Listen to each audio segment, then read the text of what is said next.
Taylor's sister's ongoing story. Myles Dorn. Oh, I'm sorry. One more time. Myles Dorn Thank you, Miles. from Charlotte, North Carolina. Go ahead, Joe. What's it gonna be like Saturday to face Clemson? It's a great benchmark for us. Number one team in the nation. Who else to see where you're at? You know. Given that you guys have lost 2 close games in a row, is it easier to get up for the next team when it is a team like Clemson coming here? Does that kind of make your job as a senior vocal guy a little bit easier? Yeah, I mean, they're number one team in the nation, so if you can't get up for them, I don't know, you can't get up for anybody. At the same time, is it also your job to get the guys' confidence level up enough so they know that when they take the field that they can compete? Definitely. I think the biggest thing for us this week is realizing that we're ball players too. We can play too, and just go out there and compete. That's what it's all about. It's about competing and seeing where you stand, and who else to compete with rather than the number one team in the country. That's where you really know where you stand as a player. When you stand as a team is when you play the best.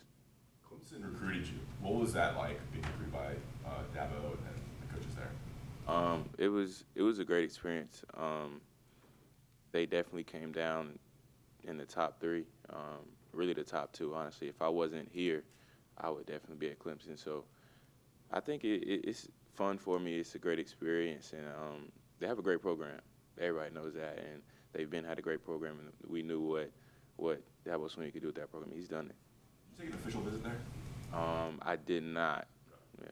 What was it about UNC's program that gave them the leg up over Clemson with the tradition they have down there? So it's crazy, but my whole life I've kind of played for the underdog team. I played for the team that kind of I wanted to beat the top guy in the state. So I played for Vans. We wanted to beat Mallard Creek, and at the time, Carolina's program was right there. They were 10-1 that season, played an ACC Championship, and lost off of not getting an onside kick, and they had the opportunity to win the game. So I just felt as if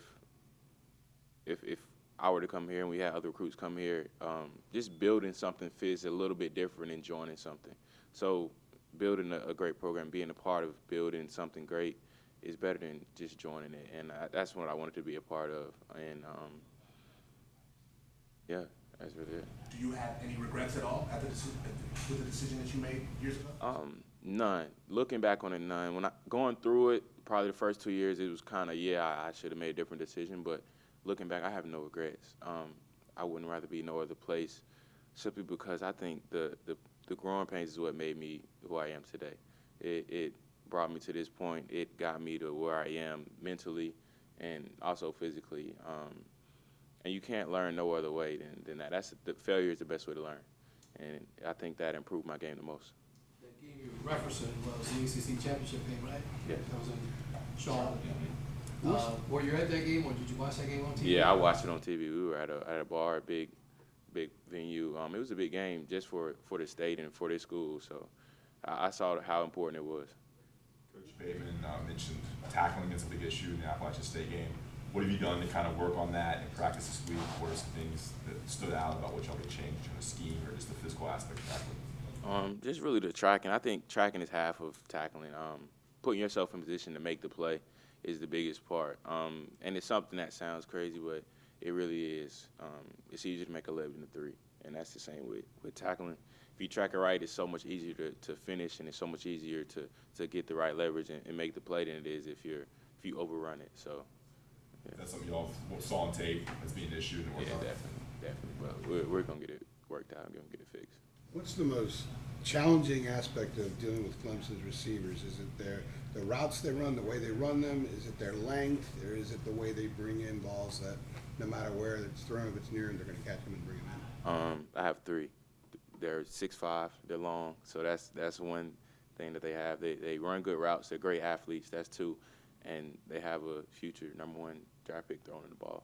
So it's not too many overthrows. It's not too many underthrown balls. So when you have somebody good throwing the ball to 6'5" receivers, it's a good little deal they got going. What else stands out about Trevor Lawrence and what he does that really jumps out on the tape? Just how accurate he is. It's crazy. And where he's going with the ball, he's real decisive where he wants to go. His pre-snap reads are kind of on cue. He knows what he wants to do with it, and he gets it done. Is there anything intimidating about his physical stature that you're seeing on film, you know, in addition to his intangibles and, you know, what he can do in the pocket? I wouldn't say necessarily intimidating, but he's definitely, it helps him. He's 6'5", he can run, he can move. He can do everything you want to do as a quarterback, and I think that helps him a lot. He can see downfield. He sees pressure coming, so he has everything he needs as a quarterback. But we can't let that stop us in what we do. We just have to be solid and have confidence in ourselves. Yeah. Jeremiah said earlier you all want to shock the world. What gives y'all the confidence that y'all for yourself? I think that we're players as well. Go out and you're going to compete. If you're scared to compete, you have no place in this game. So, I mean, our thing is just going out, compete for 4 quarters. Don't worry about the score. Just go out and play ball, do what we got to do. And when the smoke clears, the team that played better that day will win. Aaron Crawford talked about the reason for some of the missed tackles last game was eye discipline and communication. So as a safety, what's your role in making sure everyone's lined up where they're supposed to be? And then when something does go wrong, how much do you take ownership of that? I think that's probably the first deal at safety is getting everybody lined up, controlling your triangle, making sure everybody knows what they're doing. And when they're not, you kind of have to take it upon yourself because, I mean, you're the quarterback on the defense. So making sure everybody's doing the right thing and everybody's on the same page is kind of what we do pre-snap. So if we're not doing it, then could you call yourself a safety? I don't think so. Mac was talking a lot on Monday about forcing fumbles and stripping the ball and stuff. So if you were explaining to me, like scrawny, unathletic person, how to force a fumble, how would you explain it? The best way to force a fumble is getting population to the ball. So you're not really going to get many turnovers or many forced fumbles with one person at the ball. So turnovers come when you get one person at the ball, second person comes in, makes a hit, and the ball is loose, or you get an exposed ball because one person tracking this way and he's making a move and somebody hits him, or one person wraps up, the other person strips it. So I think population to the ball is the biggest way to create turnovers. What's kind of the ideal scenario when you're running in and you're saying, I'm gonna take a shot at trying to knock this thing out?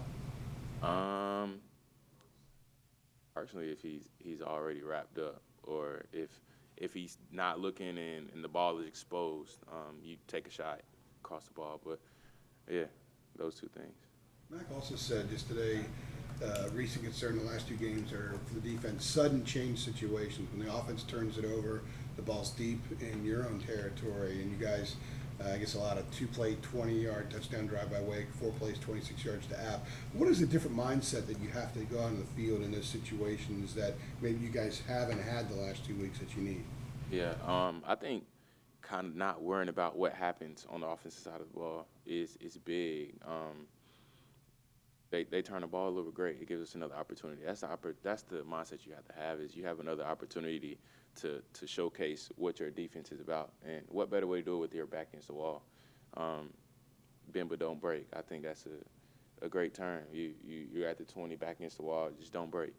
Force a field goal. Don't let them score. And just keeping a positive mindset, not smacking your teeth or giving a big sigh when you have to get back on the field. Take it as an opportunity. Wolf's status is up in the air. How do you replace somebody as talented as he is? You just have to put somebody in place that is consistent in what they do. It's tough replacing a senior in the classroom, guy that been here 4 years, an experienced player. Just because he's seen a lot of football, you can't really replace experience. So that'll be tough. But at the end of the day, if you are confident, which we have confident players, we'll be all right.